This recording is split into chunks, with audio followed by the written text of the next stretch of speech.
নতুন কনেকে ঘোমটা ছাড়া মণ্ডপে বসতে ঠিক মনে হচ্ছে? আমি এক্ষুনি ঠিক করে দিচ্ছি।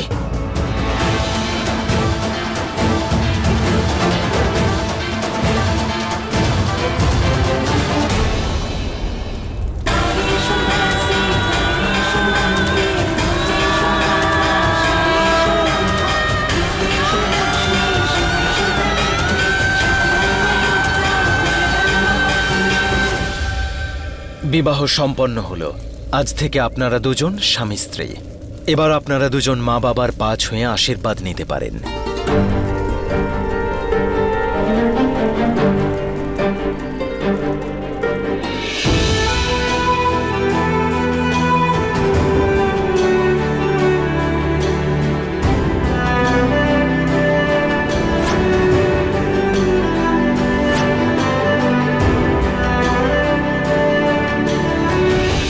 আরে আরে আরে আরে আরে আরে আরে হর্ষ, দাঁড়াও, এত তাড়াহুড়ো কিসের? বিয়ের অনেক শুভেচ্ছা, অনেক অনেক অভিনন্দন। এবার বৌমার ঘোমটাটা সরিয়ে আমাকেও তো বৌমার মুখ দর্শনটা করতে দাও।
জানকী, এটা কি করে ঘটলো?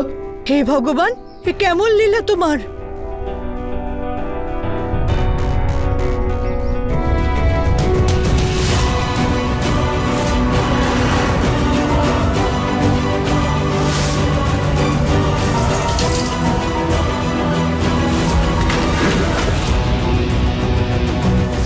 এত কিছু হওয়ার পর তোমার সাহস কি করে হলো এই বাড়িতে আসার?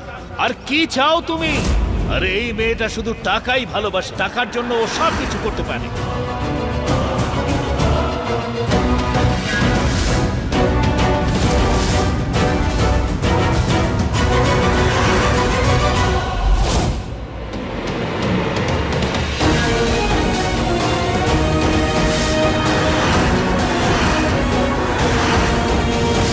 হর্ষদা! হর্ষদা!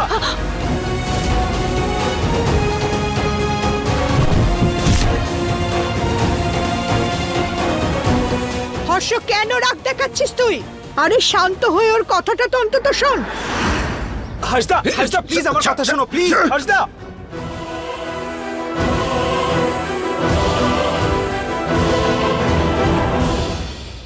খুশি হয়েছ? আমি কখনো স্বপ্নেও ভাবতে পারিনি যে তুমি এমনটা করবে। কিভাবে করতে পারলে? ভুলে গেছো তুমি? তোমার বিয়ে হয়ে গেছে, ঠকিয়েছো তুমি আমাকে, আমার পরিবারকে। তোমার লজ্জা লাগা উচিত। তাহলে কি করতাম হর্ষ? আমার স্বামী তো আমাকে ডিভোর্স দিয়ে দিয়েছে। তার মানে তুমি টাকার জন্য যে কাউকে বিয়ে করে নেবে? তুমি এভাবে ঠকাতে পারো আমি স্বপ্নেও কোনোদিন ভাবিনি। সত্যটা অ্যাকসেপ্ট করে নেওয়াই এখন সবার জন্য মঙ্গলের, যে আমরা স্বামী স্ত্রী।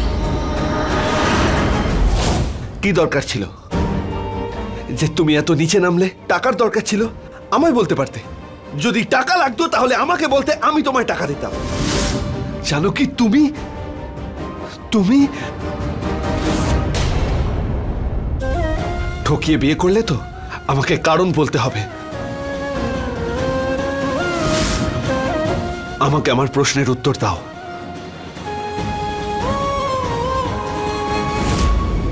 বিয়েটা তো হয়ে গেছে হর্ষ। আজ থেকে আমি তোমার স্ত্রী, আমি তোমার স্ত্রী, আর তুমি আর তুমি আর তুমি আমার স্বামী, আমার স্বামী, আমার স্বামী। তোমার যেটা ঠিক মনে হয় তুমি করো। এই বিয়েকে আমি মানি না, মানি না। জানো কি? বাবা তুমি দাঁড়াও, ওকে আমি ধাক্কা দিয়ে বের করে দিচ্ছি। চলো।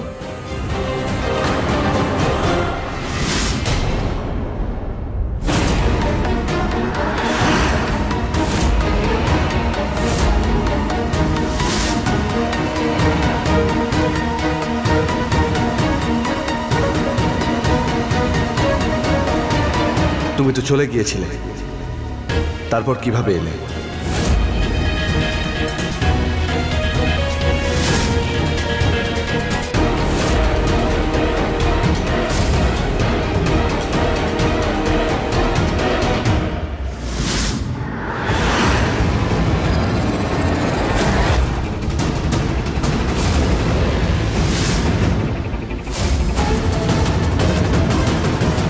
আরে বাহ, লেহেঙ্গাটা তো ম্যাচ করে গেছে। এত তাড়াহুড়ো করে কিনলাম তাও ঠিক হয়ে গেছে। দেখলে হর্ষ, তুমি আমাকে যে স্যালারিটা দিয়েছিলে সেটা দিয়েই আমি নিজের জন্য এই বিয়ের ড্রেসটা কিনে ফেললাম।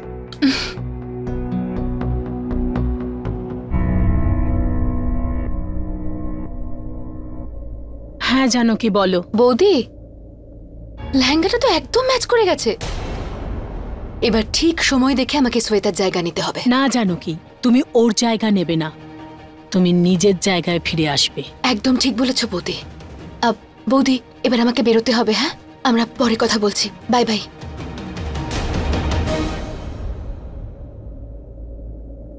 হ্যালো রঙ্গিলি, আমি এবার এখান থেকে বেরোবো। হ্যাঁ, সব ব্যবস্থা হয়ে গেছে। আপনি আরেকটা গাড়ি রেডি রেখেছেন তো? আমি আমার ফ্রেন্ডের সঙ্গে কথা বলে নিয়েছি, ও ওই গাড়িতে বসে যাবে আর আমি আরেকটা গাড়ি করে এখানে ফিরে আসবো। আচ্ছা শুনুন, আমি আপনাকে এক্ষুনি লোকেশনটা পাঠাচ্ছি। হ্যাঁ হ্যাঁ জানো কি, আমি এখানে সমস্ত বন্দোবস্ত করে রেখেছি, তুমি শুধু লোকেশন পাঠাও, আমি ওখানে পৌঁছে রেডি থাকবো। যজ্ঞের সামগ্রী দিন। আমি এক্ষুনি নিয়ে আসছি। মা, আমি নিয়ে আসছি। ঠিক আছে।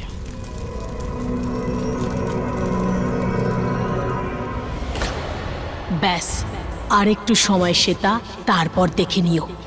এই কালো ধোঁয়ার মধ্যে তুমি আর তোমার স্বপ্ন দেখো কিভাবে শেষ হয়ে যায়। কেউ জানতেও পারবে না এই যজ্ঞের জিনিসের মধ্যে এই কেমিক্যালের জন্যই এত সব কাণ্ড ঘটেছে।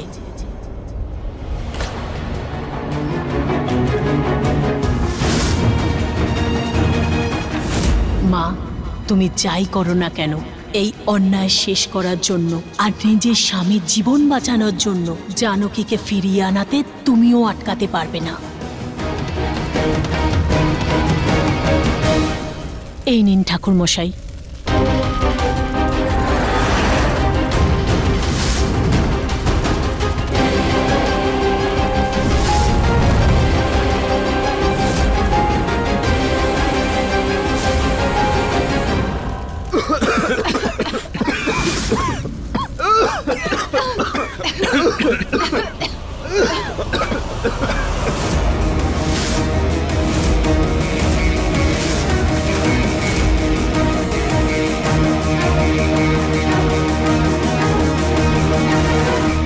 ধোঁয়া কোত্থেকে এলো?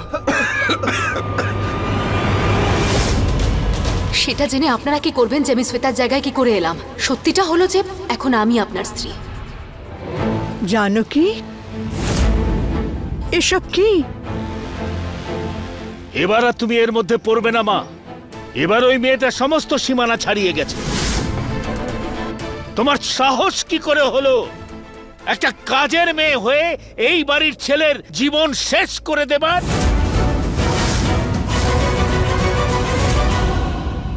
তুমি আমাদের মান সম্মান ধুলোয় মিশিয়ে দিতে চাইছিলে।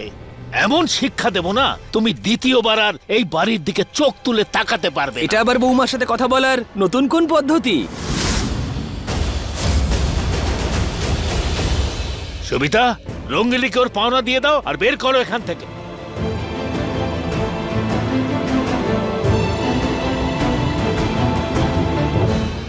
জানকী, হর্ষ শ্বেতাকে বিয়ে করতে চায়, সেটা জানার পরেও তুমি এসব কি করে করলে? তোমার সত্যিটাকে মেনে নেওয়া উচিত ছিল না মা। এবার আর তুমি এর মধ্যে পড়বে না মা। এবার ওই মেয়েটা সমস্ত সীমানা ছাড়িয়ে গেছে। একে শুধু আমি ঠিক করতে পারি বাবা। আমাদের সমস্ত আনন্দ মাটিতে মিশিয়ে দিল।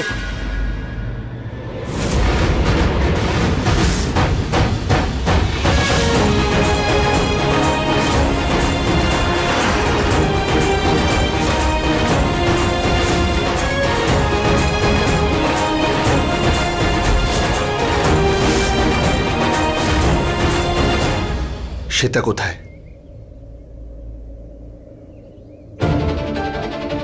কি করেছো তুমি ওর সঙ্গে? আমি তোমায় কিছু জিজ্ঞেস করছি জানকী।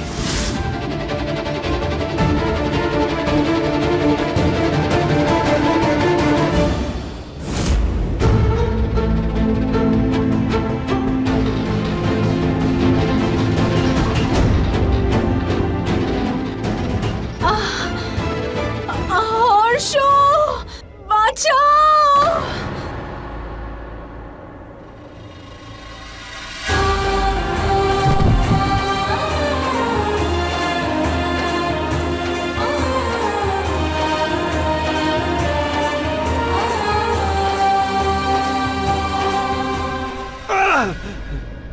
শ্বেতা, শ্বেতা, ওঠো ওঠো ওঠো। কি হয়েছে শ্বেতা? ওঠো ওঠো। শ্বেতা, শ্বেতা তুমি ঠিক আছো? কিচ্ছু হবে না শ্বেতা।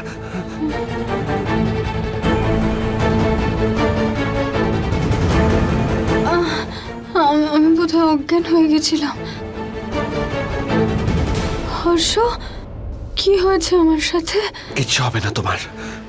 ওর এত বড় সাহস! কি বলছো তুমি?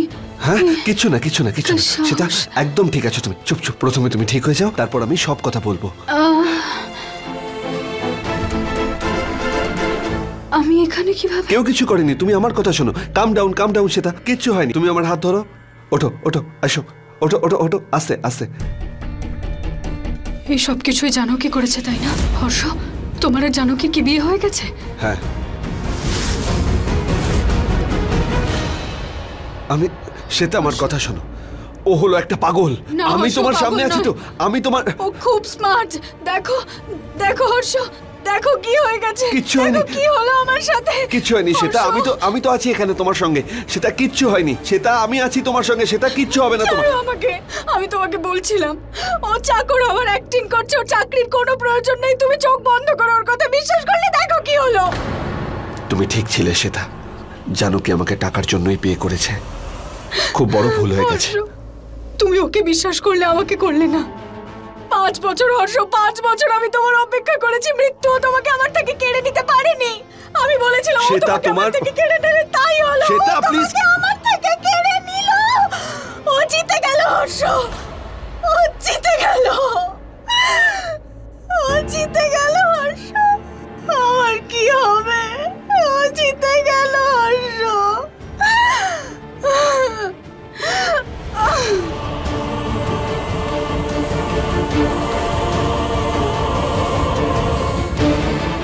শ্বেতা, শ্বেতা, আমি ডক্টরকে ডেকে আনছি। হ্যাঁ, তুমি খুব ভরসা করতে না ওকে, একেবারে মাথায় তুলে দিয়েছিলে। তার ফলটা এখন দেখতে পাচ্ছ তো। ভরসা ছিল আমার রাম, আর ভরসা আছেও। তুই ভুলে যাস না হর্ষ আর জানকীর বিয়ে হয়েছিল। জানকী, তুমি না আমাদের পরিবারটাকে ভেঙে দিলে। এখন খুশি তো? বৌমা শোনো, জানকীকে দোষী ভাবার প্রয়োজন নেই। দোষী একমাত্র জানকী, আর জানকীকে এখানে যে রেখেছে সে। কে দোষী আর কে দোষী নয় সেটা পরে ভাববি। জানকী, তুই বল কেন এসব করেছিস? এতে তো লেখা আছে যে হর্ষের বিয়ের পর ওর সমস্ত সম্পত্তি ওর বউয়ের হয়ে যাবে। তার মানে সেই জন্য মা হর্ষের বিয়েটা শ্বেতার সঙ্গে দিতে চাইছে, যাতে সমস্ত প্রপার্টি শ্বেতার হয়ে যায়। কিন্তু এখন আমার সঙ্গে বিয়ে হওয়ার পর হর্ষকে মেরে ফেলার আর কোনো উদ্দেশ্যই রইল না। তাই হর্ষকে প্রাণে বাঁচাতে আমাকে এইসব করতে হলো। আমার ছড়িটা কোথায়? ওটা দিয়েই আমি আমার বাড়ি আমার কন্ট্রোলে রেখেছি এতদিন। আজকে আবার আমার সেই রূপ ধরতে হবে। তারপরে দেখি কি করে এই মেয়েটা তার মুখ না খুলে থাকতে পারে। এটা হর্ষের জীবনের প্রশ্ন। যাই হয়ে যাক না কেন, আমি মাথা নত করব না। ড্যাড, ওকে ছাড়ো, শ্বেতার জন্য ডক্টর ডাকো। জানি না ও শ্বেতার সঙ্গে কি করেছে, ওর অবস্থা খুবই খারাপ। চলো।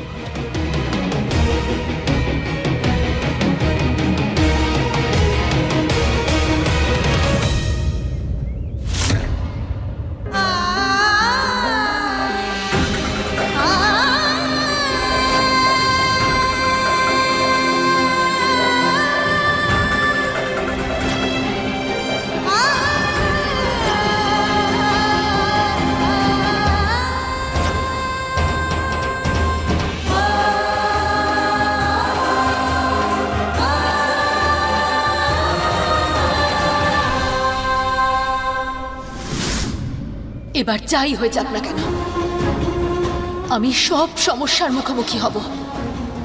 আমি হর্ষের স্ত্রী ছিলাম, আছে, আর সারা জীবন তাই থাকবো।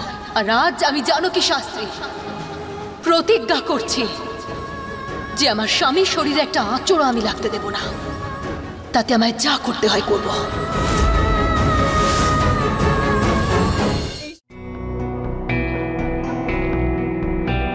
ফিজিক্যালি খুব বেশি আঘাত লাগেনি, কিন্তু আমার মনে হয় ওনার ব্রেনে কোনো আঘাত লেগেছে, তাই আপনাদের একটু এক্সট্রা কেয়ার করতেই হবে। হ্যাঁ ডাক্তারবাবু, তা আমরা করব। আমরা সম্পূর্ণ খেয়াল রাখবো। Thank you.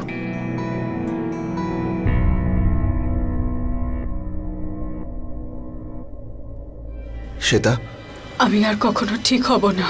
এমনটা কেন ভাবছো তুমি শ্বেতা? কারণ আমাদের বিয়ে আর হতে পারবে না হর্ষ। শ্বেতা, কাম ডাউন। তোমার শরীর খারাপ, এখানে কিচ্ছু হয়নি। আমি সব সময় তোমার সঙ্গে আছি আর সব সময় থাকবো।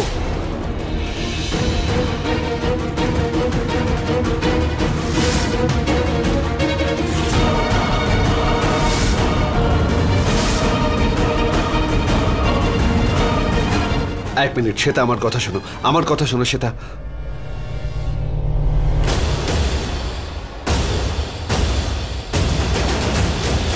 ওই ডাইনিটা আমাদের আলাদা করে দিল হর্ষ। তুমি তো জানো আমি তোমাকে ছাড়া থাকতে পারবো না। আমি জানি শ্বেতা।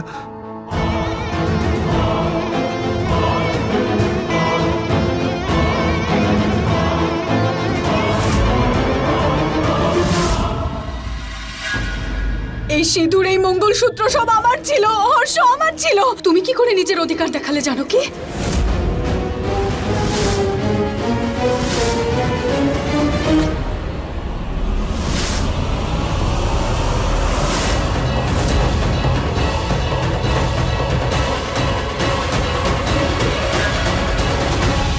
শ্বেতা, শ্বেতা, তোমার শরীর খারাপ, কি করছো তুমি? Come down, come down, please come down. তোমার জায়গা চাই তো? তুমি তোমার জায়গা নিশ্চয়ই পাবে। কিন্তু কিভাবে হর্ষ? শ্বেতা, আমি আছি তো, আমি আছি।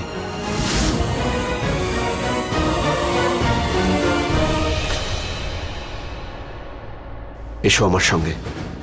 মা, তুমি আমার সঙ্গে এসো।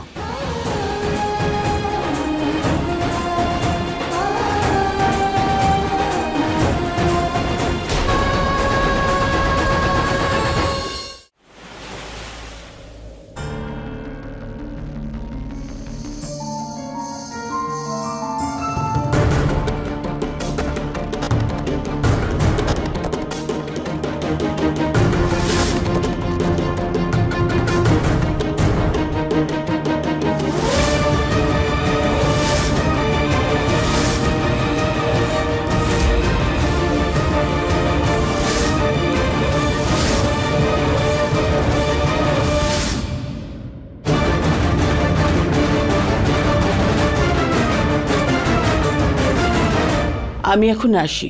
হুম।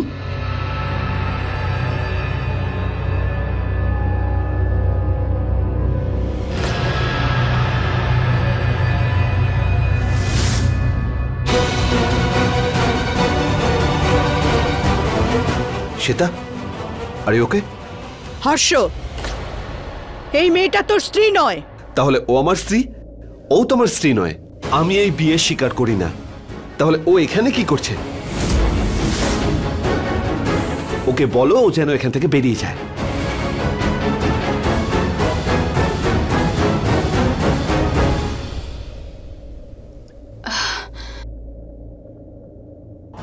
মাথাটা খুব ঘোরাচ্ছে জল বেবি। খাবে? জানি না আমার সাথে কি হয়েছে।